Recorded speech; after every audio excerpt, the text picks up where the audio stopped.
Bonjour à tous et bienvenue pour la première vidéo de l'année 2019. On démarre aujourd'hui l'usinage de la cintreuse à profiler.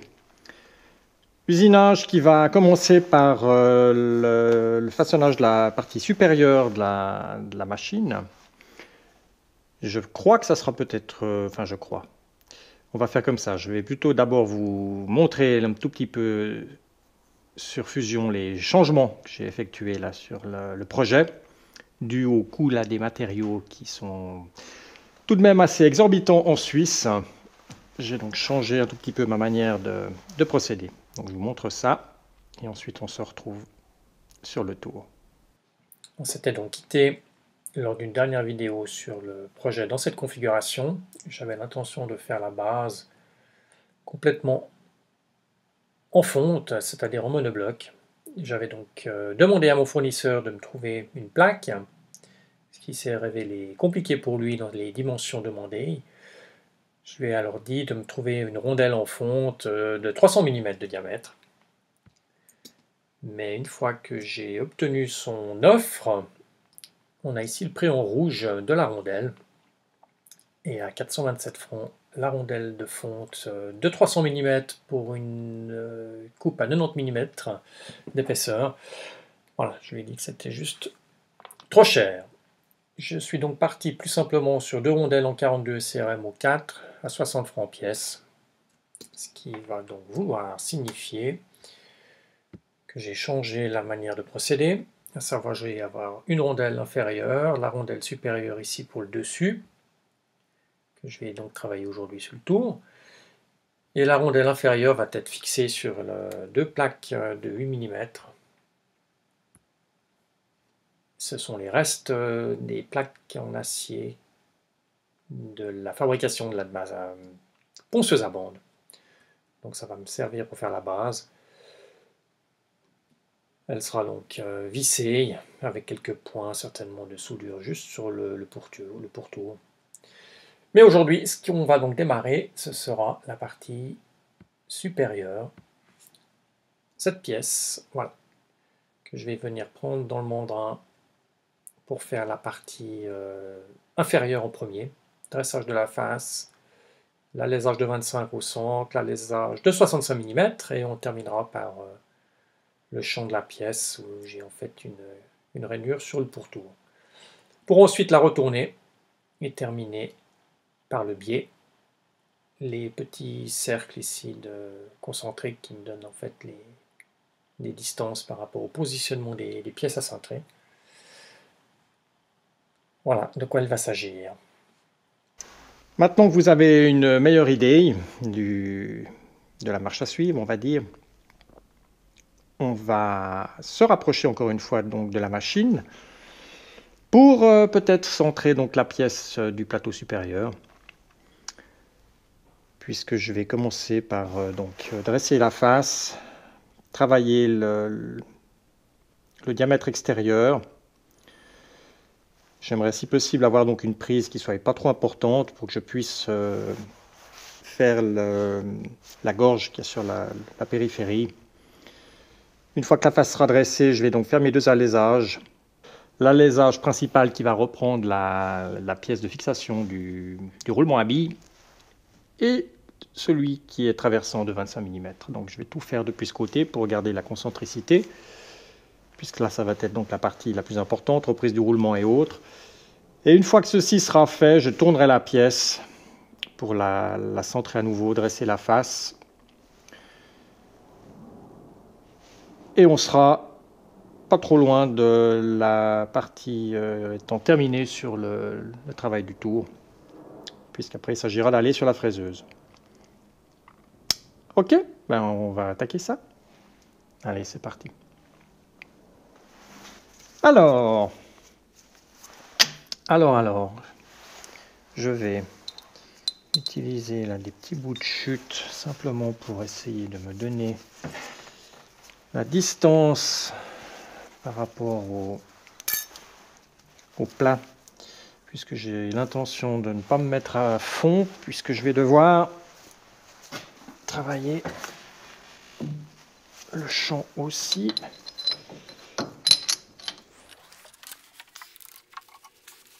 Je vais enlever après avoir donc serré le mandrin. C'est calme, c'est juste pour me donner un peu de planéité au départ.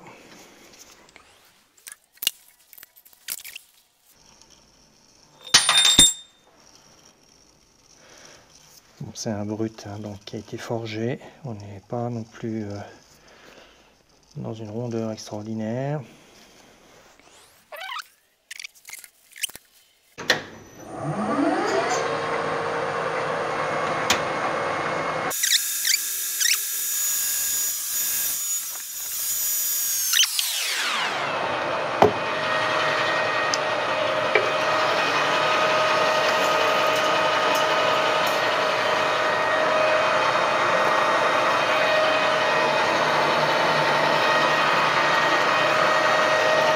Un petit peu ici la vitesse avec le variateur puisqu'on se rapproche du centre.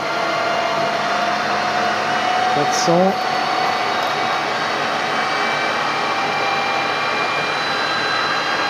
450. 500. Et voilà.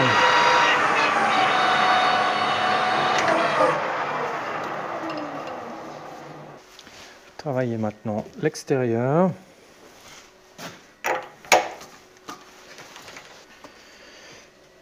Là, je me rends compte simplement d'une chose, c'est que j'ai mis en place ma pièce, mais n'importe comment. Ou du moins, je pensais qu'elle était suffisamment bien centrée pour me permettre d'obtenir mon diamètre. Alors, j'ai pas l'impression que, parti comme je suis ici, je vais réussir à l'amener à ma cote, puisque j'ai 190, pardon, pour ceux qui ne comprennent pas le suisse. Je vais donc essayer de diminuer un tout petit peu ici ma distance que j'ai actuellement, là, qui est pratiquement de 2,5 voire 3 mm. J'ai bien assez sur l'épaisseur, donc je pourrais redresser la face. Mais si je continue à m'obstiner là à vouloir la mettre au diamètre, je vais être largement en dessous de ma cote de 185.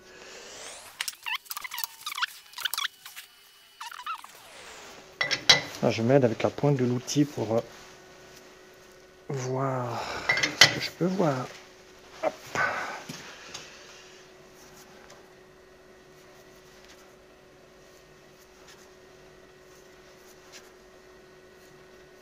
Ça m'aurait l'air d'être déjà plus cohérent là.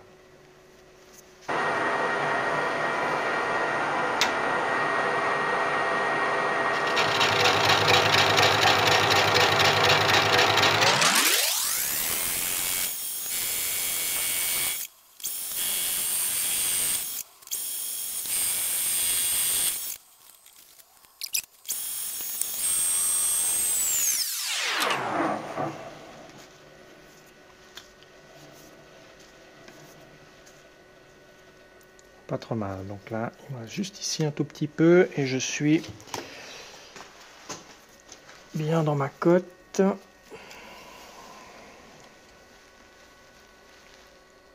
Largement même dans ma cote. J'ai actuellement 188.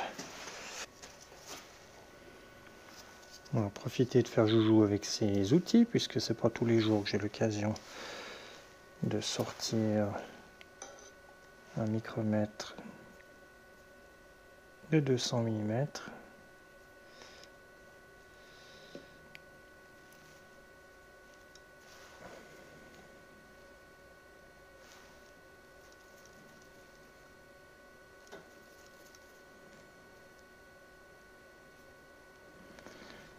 J'essaie de sentir que je suis bien à plat sur mes touches. Ce qui semblerait être le cas. Et là, il est bien déréglé. Alors, il faut que je ramène le tambour ici. Je vais chercher le petit trou à l'arrière.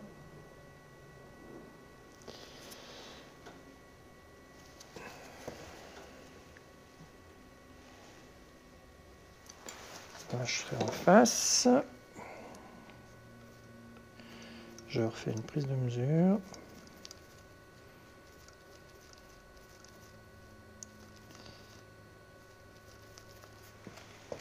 Et on est bon.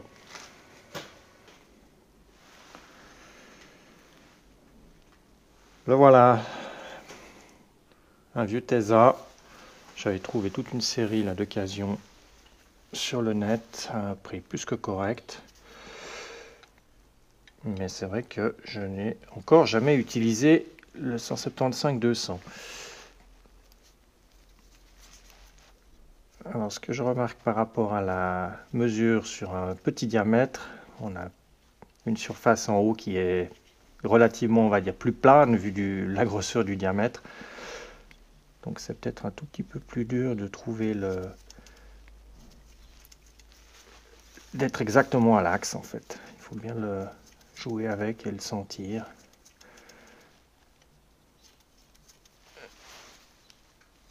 Alors, qu'est-ce que je lis ici? 186,47. 186,47. Ça devrait être ma dernière passe.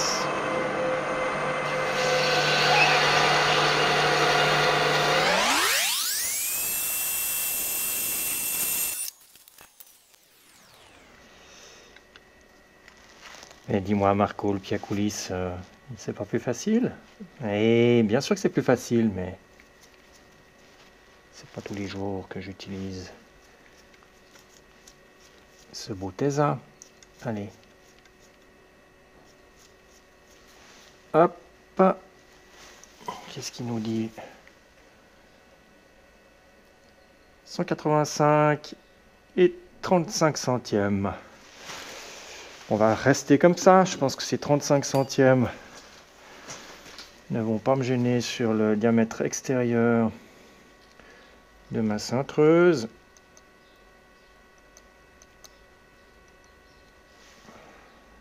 « 85,36.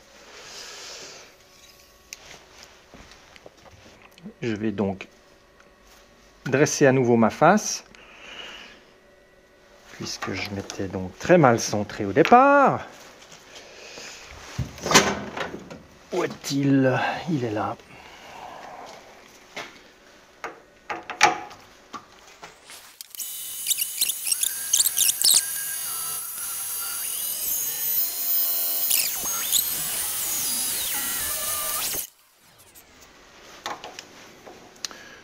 Je reviens me demander si mon autre outil ne ferait pas quelque chose de plus propre. Je vais juste refaire une passe là.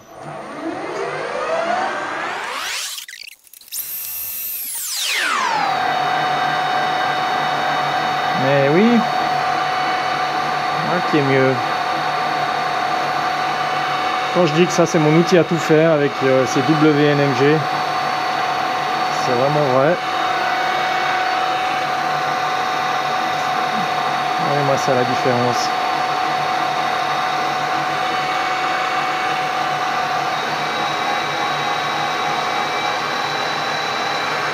Là je suis à 400 tours.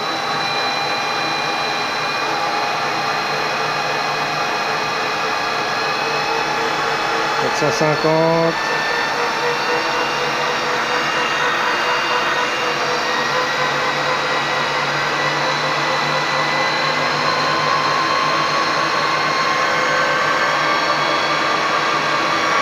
« 600. »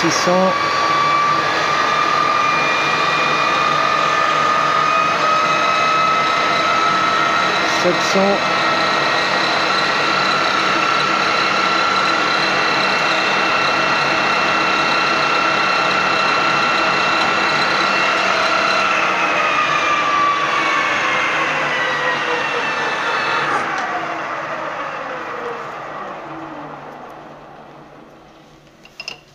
Nettement mieux.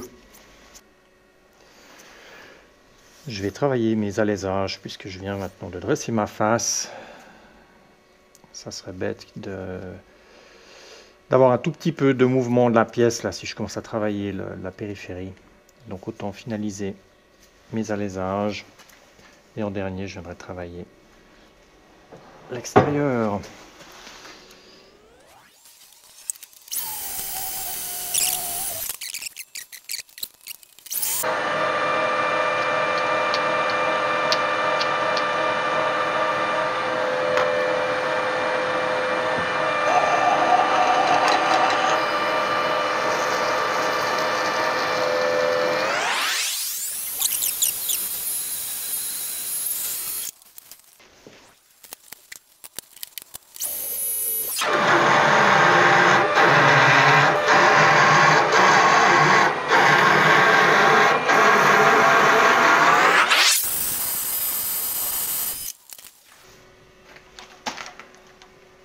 Là, je change d'outil actuellement parce que j'ai pas de barre d'alésage entre une 8 et une 20.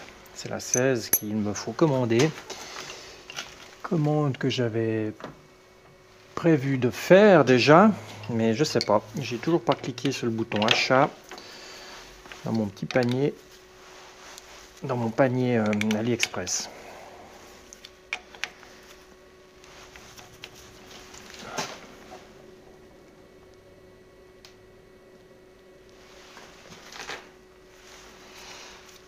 Là, je mets en position l'angle. Sur cette barre, ils font guerre.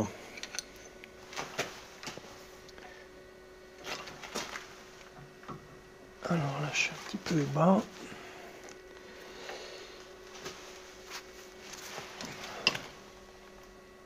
On va tester.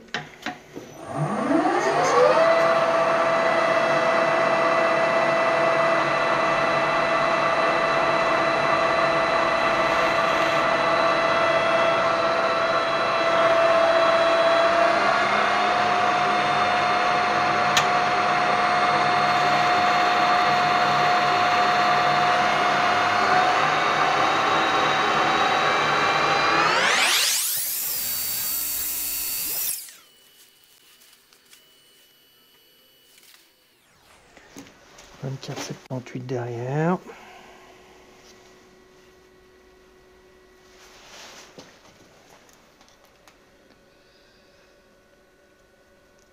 Et 24,80 devant, 2 centièmes.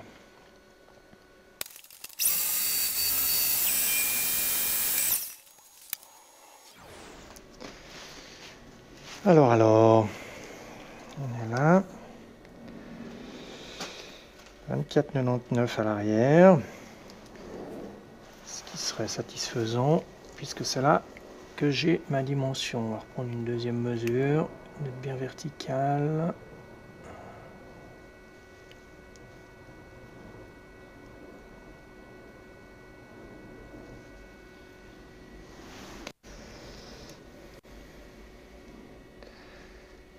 « 25 ».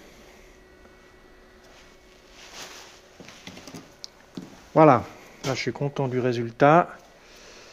Je vais pouvoir maintenant changer ma barre pour faire mon alésage ici, qui va me permettre donc la reprise là, du roulement aiguille, que je n'ai d'ailleurs toujours pas reçu. Mais je ne vais pas m'inquiéter plus en avant de ceci, puisque la pièce qui va venir le reprendre, ben, je la ferai après, une fois que j'aurai le roulement dans les mains. Allez. La suite, alésage de 65 mm.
64, 97 et demi. On va rester comme ça.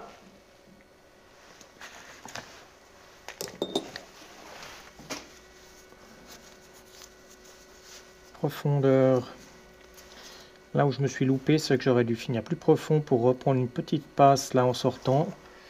Je suis pas tout à fait bon là sur le fond, donc je vais faire l'inverse. Je vais revenir ici vers le centre et reprendre une petite passe comme ceci.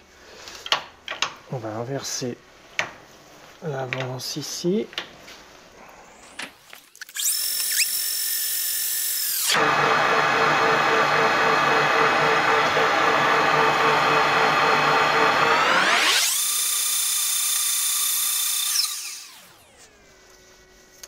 Parfait. Casser les angles là.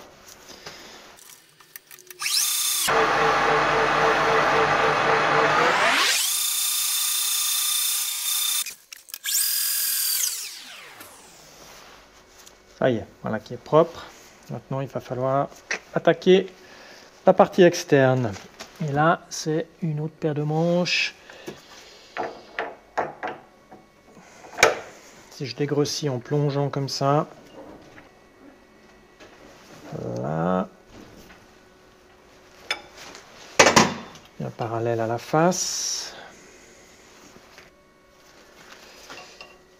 On va tester maintenant l'outil, faire des gorges. Je vais juste voir ici son alignement. La hauteur devrait être bonne.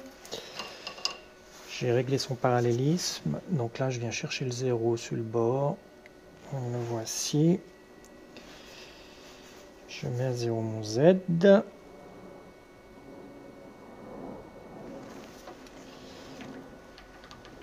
Et ma dimension de 7 plus 3, ça va faire 10. Et là, je vais laisser un peu de marge. On va faire 10,5. Et on va voir comment ça réagit.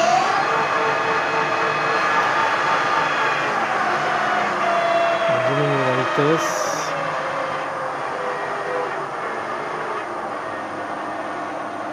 « 200 tours. 900. X à 0.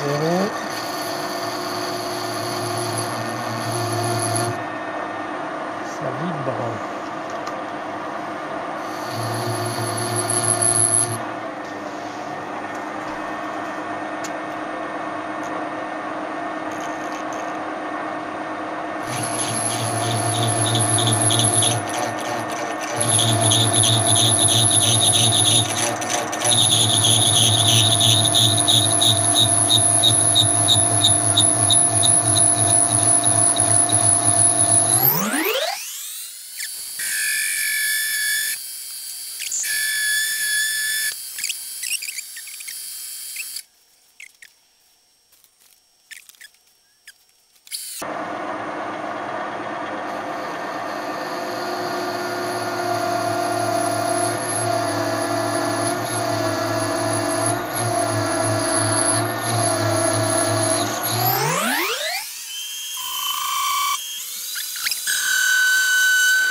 bien, c'est pas trop mal. C'est pas trop mal. On va rester comme ça. Et puis on va gentiment attaquer le retournement de la pièce. Et terminer la reprise depuis l'extérieur. Je vais venir me resserrer ici. Mettre tout ceci bien parallèle, centré.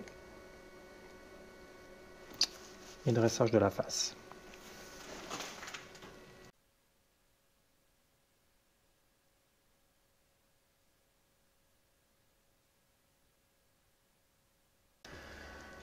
Je viens de terminer là le centrage du mandrin.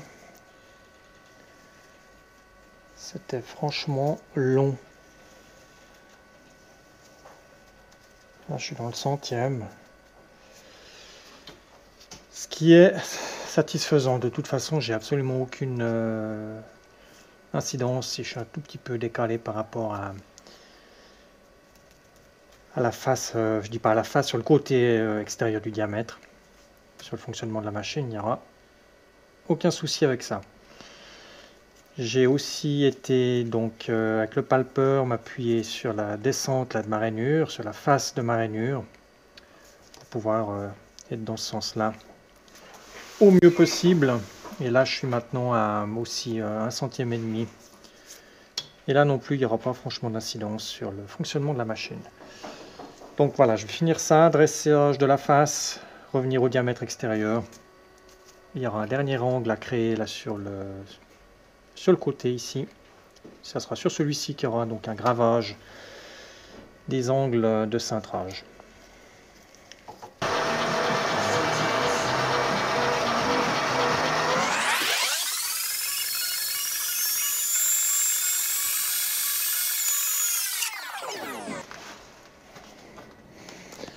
On y est presque. 9 dixièmes de trop. 9 dixièmes de trop. Ça fait plaisir, je suis au 100e par rapport au parallélisme là.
.35,06 35,05. On va rester comme ça. Finir de dresser la face et faire mon angle. Là, je reprends mon angle parce que j'étais pas satisfait avec celui-ci. Comme j'étais en bout de course avant dans l'autre sens, je le prends depuis ce sens-là.